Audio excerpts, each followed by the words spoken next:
Hi, folks.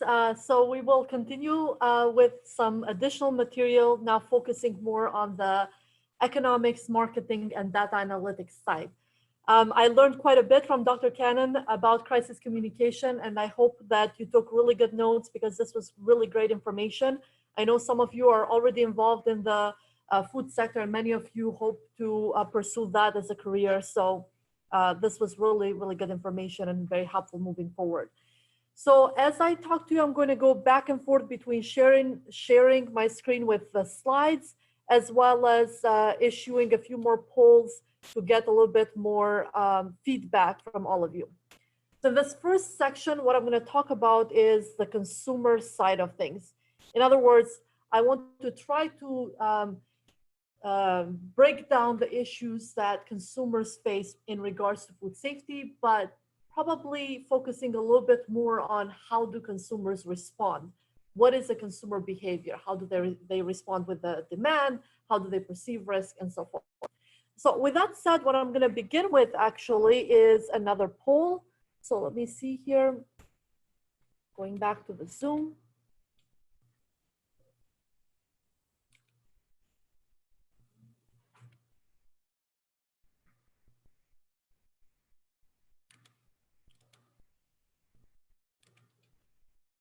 Okay, so I'm about to issue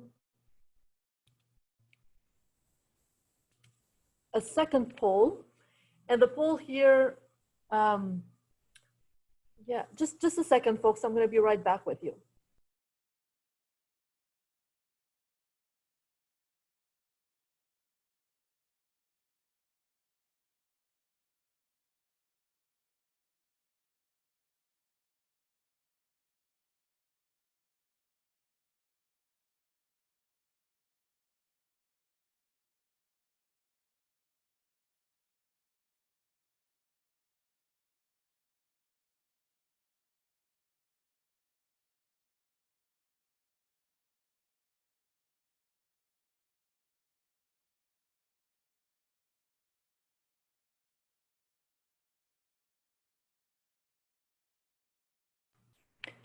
Okay, folks, so let's go ahead and continue. I have just issued another poll, and I ask you to select the top three most important factors to you when you purchase food.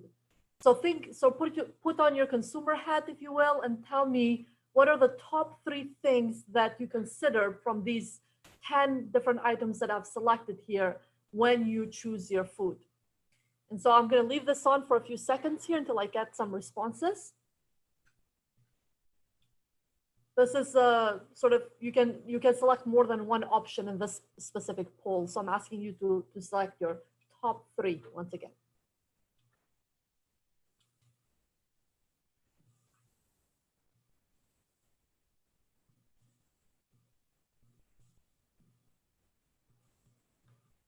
Okay, so I have responses from about half the audience. I'm going to wait a few more seconds until I get responses from all of you folks, or close to all.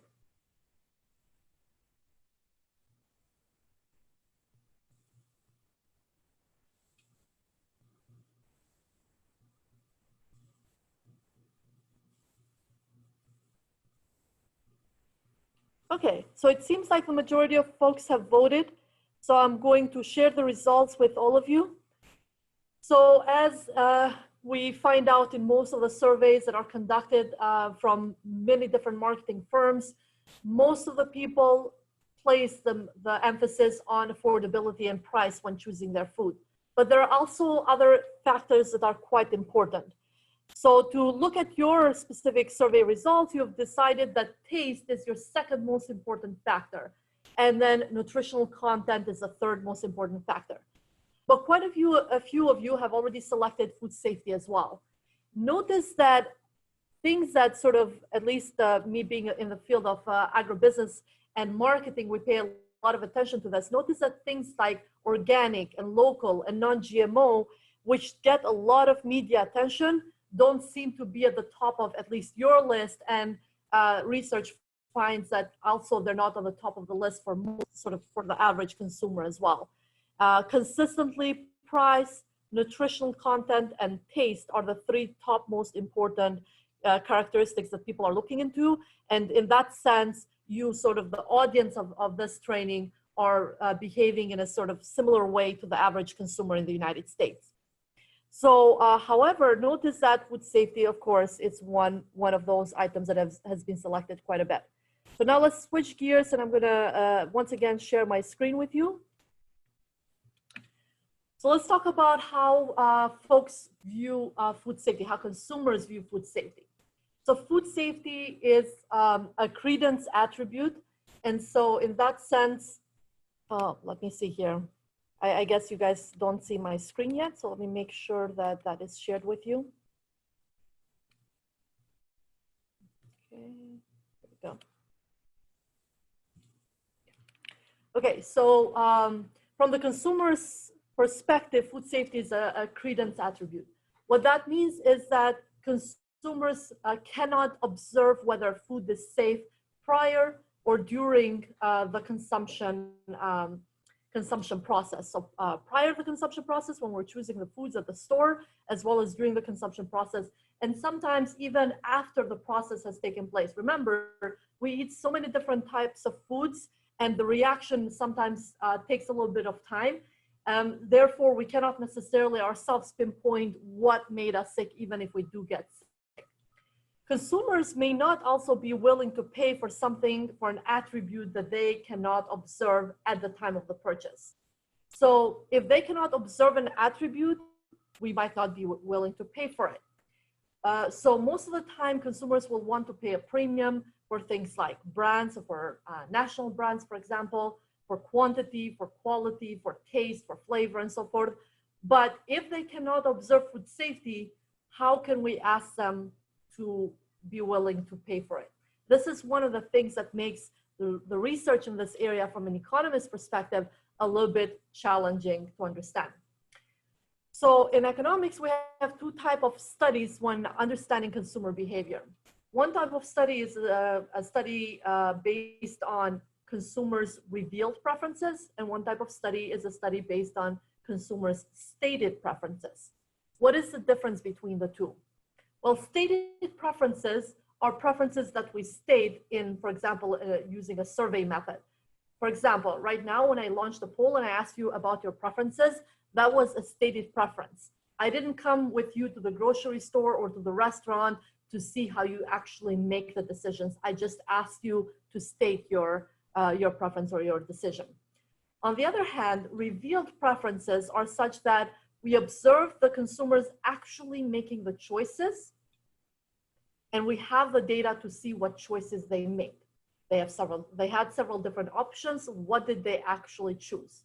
And you might not be surprised to find out that sometimes those two things are not necessarily completely in line. So sometimes we might say that we value food safety, but we might not necessarily vote that way with our dollars when we go to actually purchase food. Or we might say that we really like a certain flavor, but then go to the store and buy a completely different flavor. So there is a little bit of discrepancy in those two types of studies. Yet, while the ideal situation is for all the studies to be revealed preferences, because that way we know exactly what the consumers did, as I said, it's not necessarily possible to do that in all of our research. So in a lot of cases, we rely on stated preferences by doing surveys and so forth with consumers. So I explain this because a lot of the research that I'm going to quote in these first couple of pages is based on stated preferences, going out there and surveying consumers and seeing what they say. So research by Chicago Council on Global Affairs and Deloitte Consulting looks into all the different things that consumers value when making their food choices, and they consistently find that consumers greatly value food safety in these stated preference studies. So taking a look at the data that they've collected, this is a snapshot here of the data from the Chicago Council on Global Affairs. And so they asked several different questions, and I really encourage you to look up this report. But one of the questions that I found most fascinating is that they asked the consumers, how much do you think food processors or producers take the following items into account? So how much do you think they take the following items into the account? And how much should they take the following items into account? The dark blue one is how much do you think they take into account, and the light blue one is how much do you think they should take into account. And consistently, food safety is at the top of the list. So you have food safety, affordability, nutrition, environmental sustainability, fighting hunger, and transparency in the production process. Notice that the consumers do state that food safety is sort of at the top in terms of how much they take into account, but a lot more of them say that it should be taken into account even more, essentially. And then down the list with affordability, nutrition, and so forth. Once again, we see here that things like environmental sustainability, fighting hunger, transparency in production, based on sort of the media coverage that those items get, and based on all the discussion that we have in universities and so forth, we would think that those sort of are at the top of the list. But consistently, again, we find that when we look at the actual, in this case, stated preferences, consumers have other things like affordability and nutrition at the top of the list. But interestingly for us, so is food safety. So looking at now economic studies, so that was a part about stated preferences, but looking at revealed preferences and how consumers actually vote with their dollars, many studies in the economic literature shows that consumers decrease the demand for foods that are affected by a food safety recall or outbreak, but usually that demand change is relatively shortly lived when you think about sort of the time span. Although even that short-lived effect, if you will, sometimes has very, very substantial effect for the industry. So consumers' response varies also by the type of product we're talking about. So in the rest of this presentation, I'm going to make distinctions between what we call branded and then undifferentiated products. So from the get-go, I should explain a little bit this terminology and not assume that you folks know.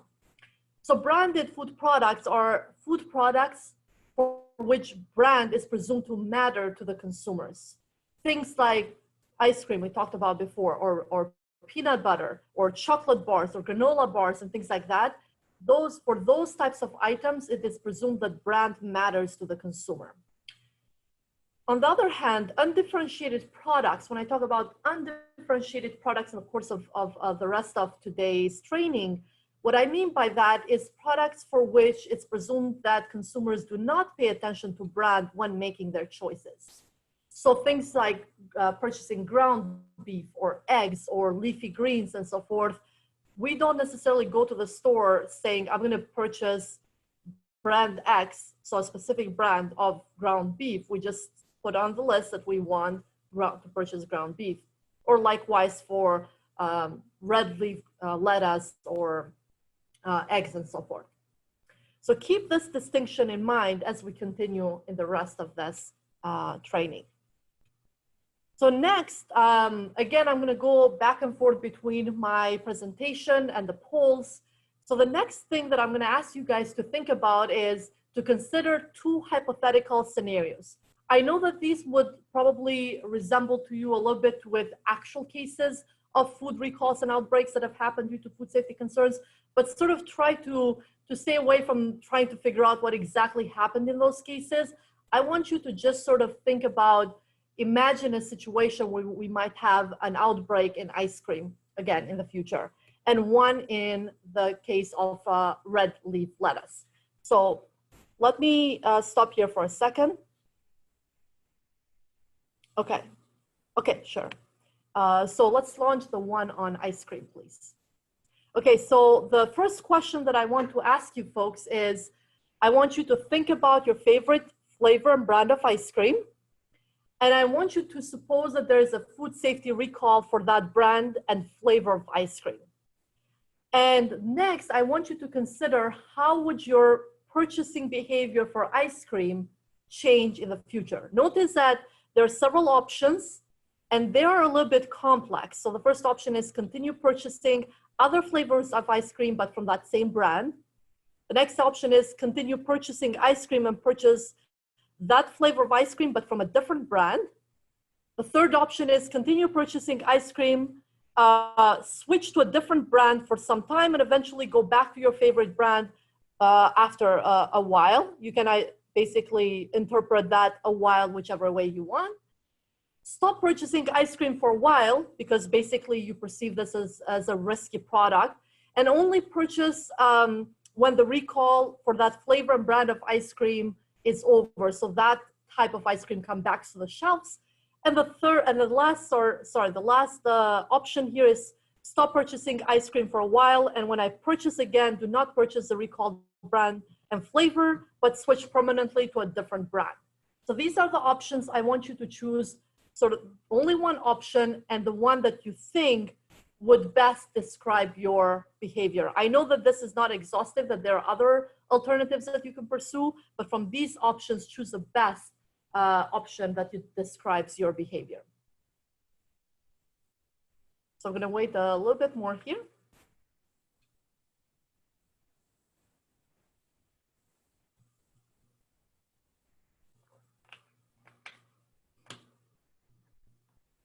Okay, we have about 70% of folks who have voted, so I'll wait a few more seconds to get a higher percentage.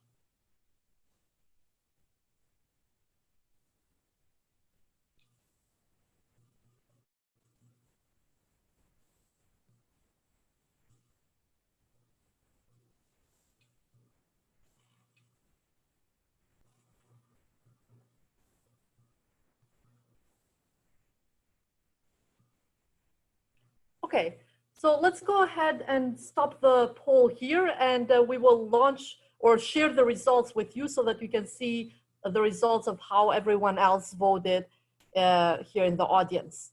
So notice that virtually nobody said that they will continue purchasing from that brand that issued the recall, but other flavors of it. Remember that only the main flavor that you liked was affected. There are other flavors still in the market shelves, and nobody selected that they would go with other flavors.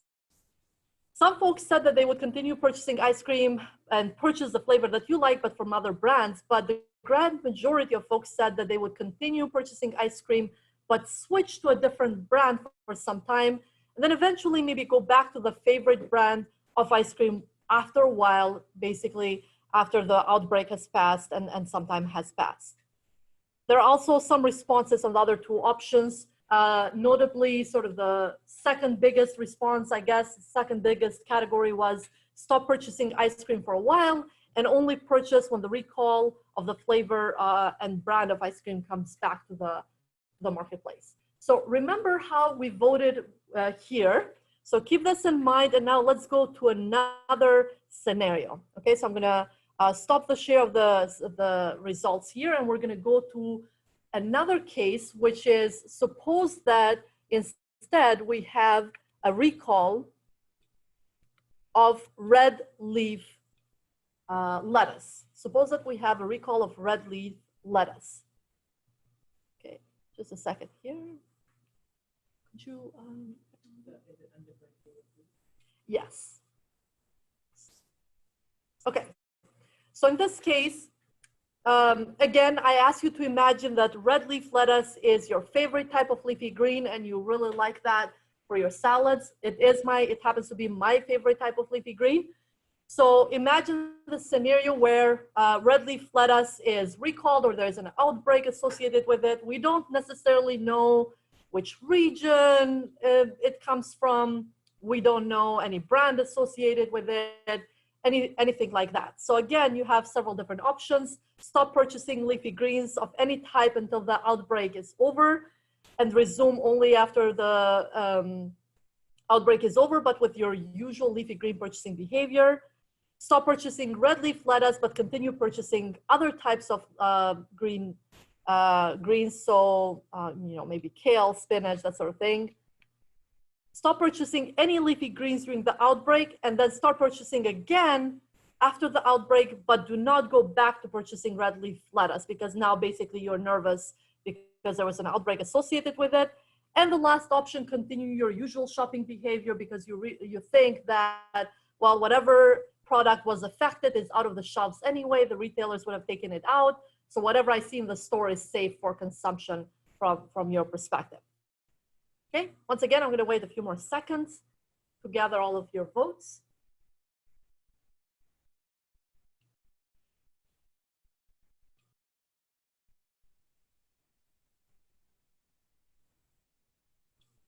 Okay, so about 70% of you folks have voted, so I'm going to go ahead and share the results with you.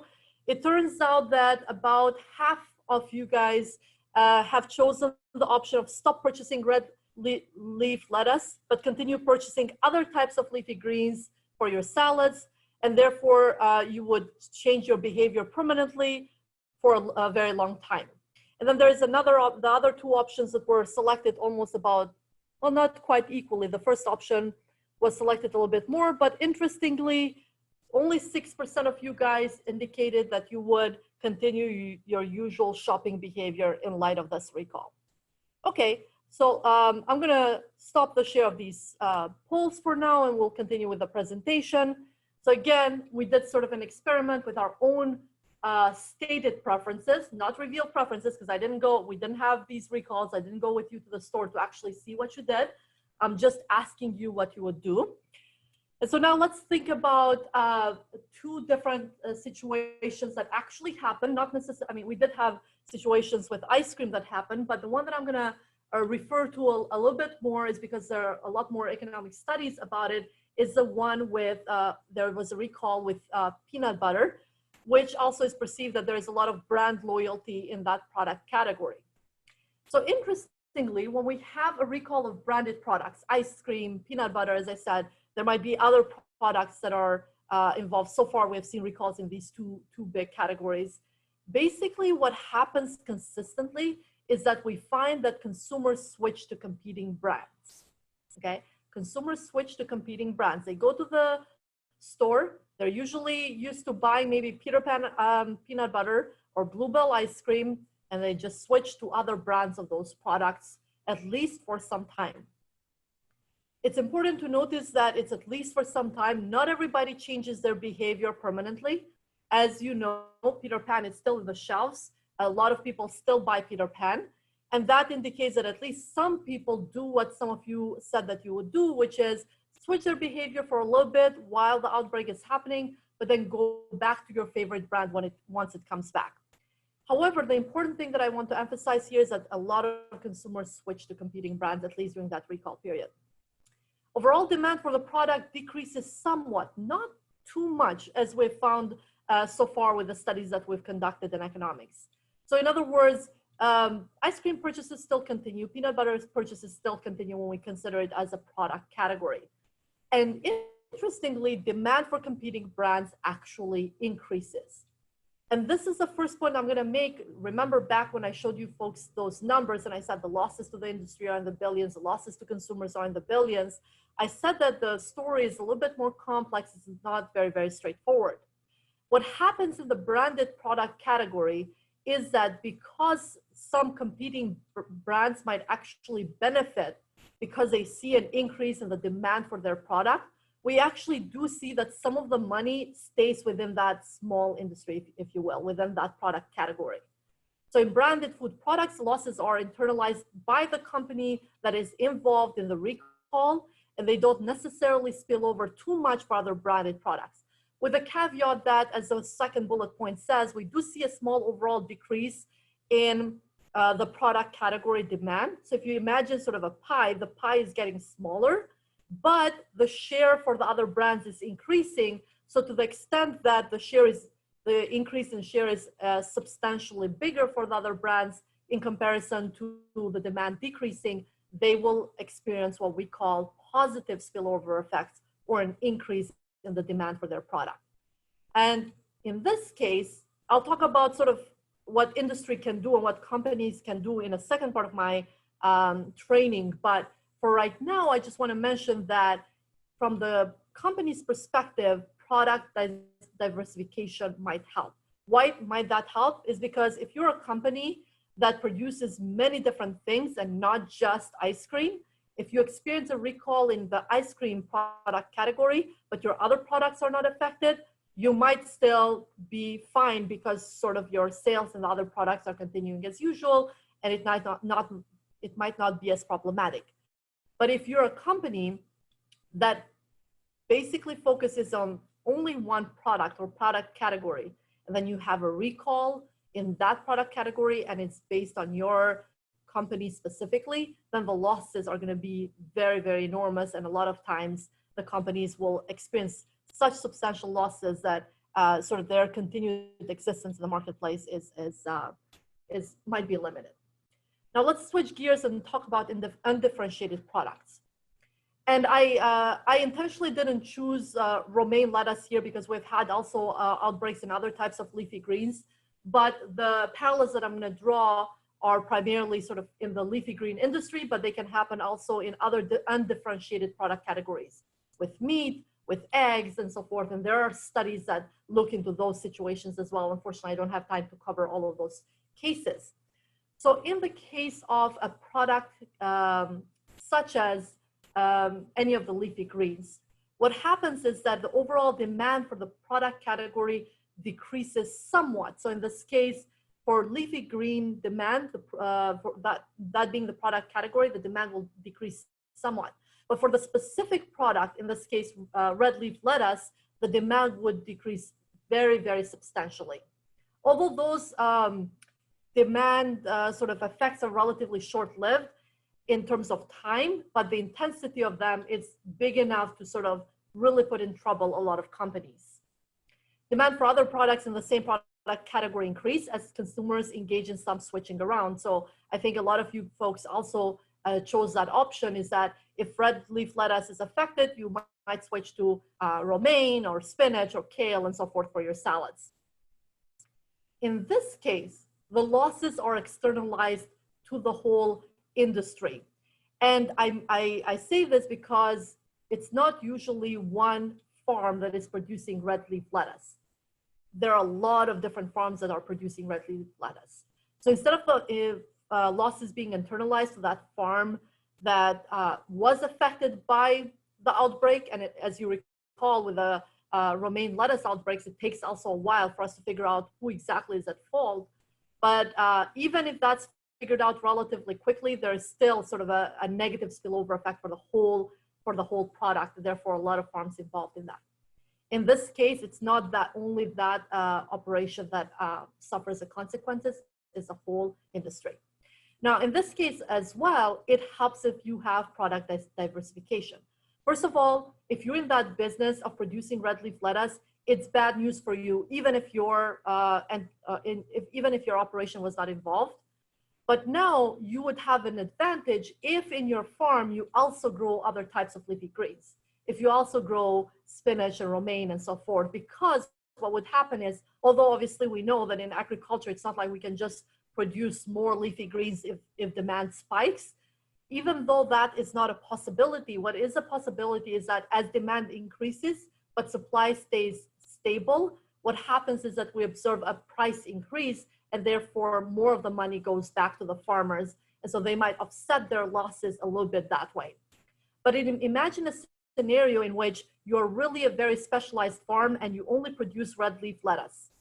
And then it might be your neighbor, it might be somebody completely in a different location, even in a different county, or even in a different state who is involved with an outbreak of the red leaf lettuce. Your losses are going to be enormous, and there's not going to be anything sort of to protect you from that issue. So you see here that how consumers respond and how consumers behave in terms of their demand has immediate and direct consequences for the whole industry. Because I'm already over time with this section, now I'm going to switch gears a little bit to talk about a couple of other issues in relation to consumer response. So we just talked about the idea of branded versus undifferentiated products, but there are other things that it's interesting to know how consumers behave. One of the things that has caught my attention that it doesn't seem like there is a lot of research, at least in my field in economics and marketing, is the fact that, and most of you will know better than I do because you study food science, it seems like the different pathogens lead to different types of consequences for people. So the foodborne illnesses caused by different pathogens are not all created equal. In addition, the different food pathogens differently affect different segments of the population. So I see here with E. coli, it starts with the highest impact on really young folks and it sort of decreases, versus listeria, which leads to more incidences for the really young and the really old, and most of the people sort of in between are not that negatively affected. And then finally with salmonella, where again, the consequences are worse for really young children. And so in light of this, again, there's no research that I know of from an economics perspective on this, but some of the questions I would like to pose to you and wonder what you would do as a consumer is, how would you behave in light of the different types of pathogens that may contaminate the food and lead to different outbreaks? So would the demand drop more and be slower to recover when the food safety recall is due to a more dangerous pathogen, so to speak, that can lead to much worse outcomes? Or would the sort of the demand response not really vary by pathogen contamination and might